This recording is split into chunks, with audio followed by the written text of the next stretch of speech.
ወንዶች በ40 ቀን ሴቶች በ80 ቀን በዕለተ ዓርብ ከቀኝ ጎኑ በፈሰሰው ማየ ገቦ ተጠምቀን ከአብራ ከመንፈስ ቅዱስ ከማይጸነ ዮርዳኖስ ሁለተኛ የምንወለድበት ምክንያት በእናንተና በታቦቱ መካከል ያለው ርቀት በስፍር 2000 ክንድ ያህል ይሁን። ጽላት የተሸከሙ ካህናት አባቶችን እየተጠጉ ሳይሆን እየጎተቱ ሲያስቆሙ ዓይን አይቷል። በረከታችን በእኛ ላይ እንጂ በስልካችንና በታቤታችን ላይም እንደማይወርድ ልብ ያልነውም አይመስለኝ።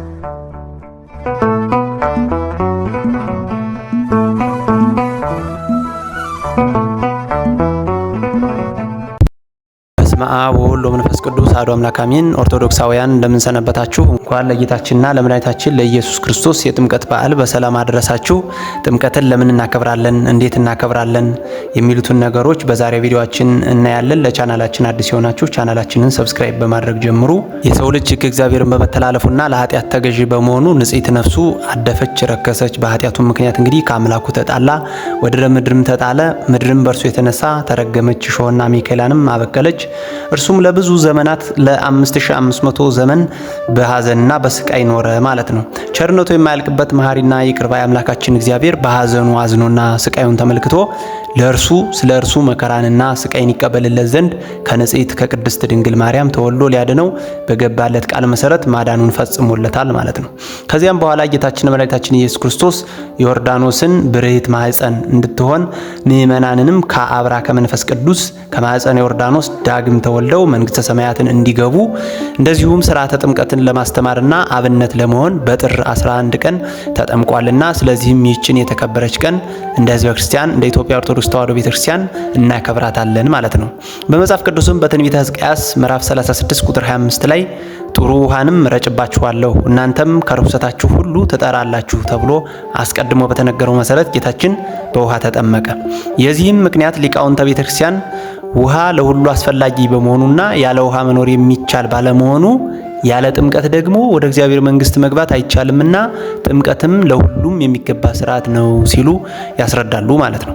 በአራቱም ወንጌላት ላይ ተስማምተው ጽፈውልን እንደምናገኘው አምላከ ትሕትና የሆነ ክርስቶስ በዘመነ ስጋዌ ራሱን ዝቅ አድርጎ እና አዋርዶ ከዙፋኑ እንደወረደው ሁሉ አሁንም ጌታችን መድኃኒታችን ኢየሱስ ክርስቶስ በዮሐንስ እጅ ይጠመቅ ዘንድ ከገሊላ ወደ ዮርዳኖስ መጣ። መጥምቀ መለኮት ቅዱስ ዮሐንስ ግን አገልጋይ ከጌታው እጅ ይጠመቃል እንጂ ጌታ በአገልጋዩ እጅ አይጠመቅም። እኔ ባንተ ልጠመቅሻለሁ አንተ ወደ እኔ ትመጣለህን ብሎ አይሆንም አለው፣ ጠየቀው። ጌታችን ኢየሱስም መልሶ አሁንስ ተው፣ እንዲህ ጽድቅን ሁሉ ልንፈጽም ይገባናልና አለው። ከዚህም በኋላ ተወው። ጌታችን ኢየሱስም ከተጠመቀ በኋላ ወዲያው ከውሃ ወጣ። እነሆ ሰማይም ተከፈተለት፣ የእግዚአብሔር መንፈስ በርግብ አምሳል ወርዶ በራሱ ላይ ሲቀመጥ አየ። እነሆም በእርሱ ደስ የሚለኝ የምወደው ልጄ ይህ ነው የሚል ድምጽም ተሰማ። መንፈስ ቅዱስ እንግዲህ በርግብ አምሳል መውረዱም ምስጢር አለው። ርግብ ሀዳጊተ በቀል ናት፣ መንፈስ ቅዱስም ሀዳጊ በቀል ነውና። እንዲሁም ርግብ በኖህ ጊዜ የጥፋት ውሃ ጎደለ ስትል የቅጠል ዝንጣፊን ይዛ ተገኝታለች። መንፈስ ቅዱስም ተስፋ መስቀልን ያበስራልና እንዲሁም የኃጢአታችን ባህር በክርስቶስ ኃይል መጉደሉንና መድረቁንም ያስረዳን ዘንድ ነው። እኛም የአዲስ ኪዳን ሕዝቦች ይህንን ምስጢር በመረዳት መከራ መስቀሉን በመሸከምና በእምነት በመጽናት እንድንኖር አስፈላጊ በመሆኑ ነገረ ድነቱን በመረዳት በልደቱ እንደዘከርነው ሁሉ በጥምቀቱም እንዲሁ እናደርጋለን ማለት ነው። ወንጌላዊ ሉቃስ በምዕራፍ 3 ቁጥር 23 ላይ እንደነገረን ጌታችን ኢየሱስ ክርስቶስ የተጠመቀውም በ30 ዓመቱ ነው። በ30 ዓመቱ የተጠመቀበት ምክንያትም አዳም የ30 ዓመት ሔዋን የ15 ዓመት ሰው ሆነው ተፈጥረው አዳም በ40 ቀን ሔዋን በ80 ቀን ከስላሴ የተቀበሉትን ልጅነት በምክረ ከይሲ ዕፀ በለስን በልተው አስወስደው ነበርና በ30 ዘመኑ ተጠምቆ መልሶላቸዋል። በ30 ዓመት የመጠመቁ ምስጢር ይህ ሲሆን እኛ ዛሬ ወንዶች በ40 ቀን ሴቶች በ80 ቀን በዕለተ ዓርብ ከቀኝ ጎኑ በፈሰሰው ማየ ገቦ ተጠምቀን ከአብራ ከመንፈስ ቅዱስ ከማይጸነ ዮርዳኖስ ሁለተኛ የምንወለድበት ምክንያት በመጽሐፈ ኩፋሌ ምዕራፍ 4 ቁጥር 9 ላይ እንደተጻፈው ሁሉ አዳም በ40 ቀኑ ሔዋን ደግሞ በ80 ቀኗ በቅዱሳን መላእክት ታጅበው ወደ ገነት መግባታቸውን መሰረት በማድረግ ነው። የምንጠመቀውም በአብ በወልድ በመንፈስ ቅዱስ ስም ነው። ይህም የሆነው ራሱ ክርስቶስ በማቴዎስ ወንጌል ምዕራፍ 28 ቁጥር 19 ላይ በነገረንና ስታጠምቋቸው በአብ በወልድ በመንፈስ ቅዱስ ስም አጥምቋቸው ባለን መሰረት ነው ማለት ነው። ይህንንም ተከትላ ቅድስት ቤተክርስቲያናችን ስርዓትን ሰርታ በየዓመቱ የጥምቀትን በዓል ታከብራለች። ይህንንም ስታደርግ ክርስቶስ ራሱ ወደ ዮሐንስና ወደ ዮርዳኖስ ወርዶ ጥምቀትን ስለፈጸመ በጥምቀት በዋዜማው ዕለት ከየቤተክርስቲያኑ ወደ አቅራቢያው ወዳለ ወንዝ ወርደው በማደር በዕለቱ ለምእመናን ጸሎትና ቅዳሴ ተደርጎ ጥምቀት ይካሄዳል። ይህ ሁሉ ከተካሄደ በኋላ ታቦታቱ በካህናት አባቶች እና በምእመናን ምስጋናና እልልታ ታጅበው ወደ መንበራቸው ይመለሳሉ። ይህንንም ተከትሎ እንግዲህ ታቦታቱ ወደ መንበራቸው ሲመለሱና ወደ ማደሪያቸው ሲሄዱ የምናሳየው ክብር ከጊዜ ወደ ጊዜ ባለማወቅም ይሁን በግዴለሽነትና በቸልተኝነት እየቀነሰ መጥቷል። ነገር ግን መጽሐፍ ቅዱስ በመጽሐፈ ኢያሱ ምዕራፍ 3 ቁጥር 3 ላይ ሕዝቡን የአምላካችሁን የእግዚአብሔር ቃል ኪዳንን ታቦት ሌዋውያን ተሸክመውት ባያችሁ ጊዜ ከሰፈራችሁ ተነስታችሁ ተከተሉት፣ በእናንተና በታቦቱ መካከል ያለው ርቀት በስፍር 2000 ክንድ ያህል ይሁን ተብሎ ተነግሮን ነበረ። እኛ ግን ርቀታችንን ከመጠበቅ ይልቅ ፊት ለፊት ፎቶ ለመነሳት ስንገፋ እንገኛለን። እንዲያውም በአንድ የገጠራማ አካባቢ ሳለሁ በአካል ባየሁት መሰረት ወጣቶች በተለይም ወንዶች የሚጨፍሩትን ጭፈራ ላለማቋረጥና ጊዜውም እንዳያንሳቸው ታቦቱ በጊዜ ወደ ቤተክርስቲያን ወደ ማደሪያው ከገባ ጊዜው እንዳያልቅባቸው እንዳይቋረጥባቸው በማለት ጽላት የተሸከሙ ካህናት አባቶችን እየተጠጉ ሳይሆን እየጎተቱ ሲያስቆሙ ዓይን አይቷል። እንግዲህ መጽሐፍ ያለው ብዙ ክንድ ራቁ ነው። እኛ ግን መራቁንም ትተነው በክብር ጽላት የተሸከሙ ካህናትን ጎተትናቸው ማለት ነው። ክህነት ኑሮት ገና በዲቁና ያለና ቅስና ያልደረሰ ሰው ሊነካውና ሊጠጋው የማይቻለውን የቃል ኪዳኑን ታቦት ያለምንም ስልጣን ነካ ነው ማለት ነው።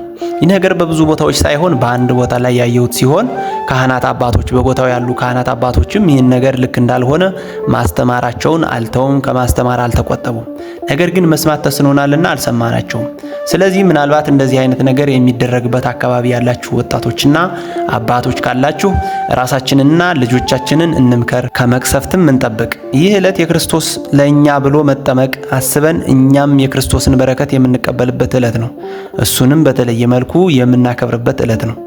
ከተሞች ላይም እንግዲህ በረከትን ለማግኘት ሄደን ስልካችንን በፎቶ ለመሙላትና ከጽላቱ ተጠግተን ጽላት ከተሸከሙ አባቶች ተጠግተን ለመጓዝ እግዚአብሔር በረከቱን በርቀትና በሜትር ለክቶ ያስቀመጠ እስኪመስል ድረስ ስንጋፋ ምንውሎች ቀላል ምንባል አይደለንም። የፈለግነውን በረከት በትህትና ሆነን ከተገኘን ከ300 እና ከ400 ሜትር ርቀትም ቢሆን የትኛውን ቦታ ላይ ቢሆን በትህትና ሆነን ከተገኘን እንደምናገኘው ልብ ያልነው አይመስለኝም። ብዙዎቻችን በረከታችን በእኛ ላይ እንጂ በስልካችንና በታብሌታችን ላይም እንደማይወርድ ልብ ያልነውም አይመስለኝም። እናም እግዚአብሔርን የምንወደው በልባችን መሆን አለበት። በስልካችንና በፎቶ ብዛት እንዲሁም ጽላቶችን ተጠግተንና ቀርበን አጋልጠን በማንሳትም መሆን የለበትም። ዘመናዊነት ነውና ፎቶና ቪዲዮ መማሪያነቱ ጥሩ ነው። ነገር ግን ለፎቶ የሚሆንና የማይሆኑ ነገሮች አሉ። እንዲሁም ፎቶ ማንሻ ጊዜም አለው። ቅዱስ ቅዱስ ቅዱስ እየተባለ እግዚአብሔር በዙፋኑ እየተመሰገነ እየተንቀሳቀሱ ፎቶና ቪዲዮ ከማንሳት እንዲሁም ፎቶ ለማንሳት ተብሎ ጽላት የተሸከሙ አባቶችንና ቤተ መቅደስን ከመድፈር ይልቅ በዚህ ፎቶና ቪዲዮ አስተማሪነታችን ቢቀር ይሻላል ባይነኝ ነኝ። ለምን ካላችሁኝ ራሳችን ያላከበርነውን ስርዓትና ጸጋ እግዚአብሔር ለሌሎች ማስተማር ማለት ፌዝ ነው ማለት ነው። እኛ ያላከበርነውን ጽላት በፎቶና ቪዲዮ ሰልፊ ተነስተን ለቀን አክብሩት ማለት ማሾፍ ስለሚሆን ማለት ነው።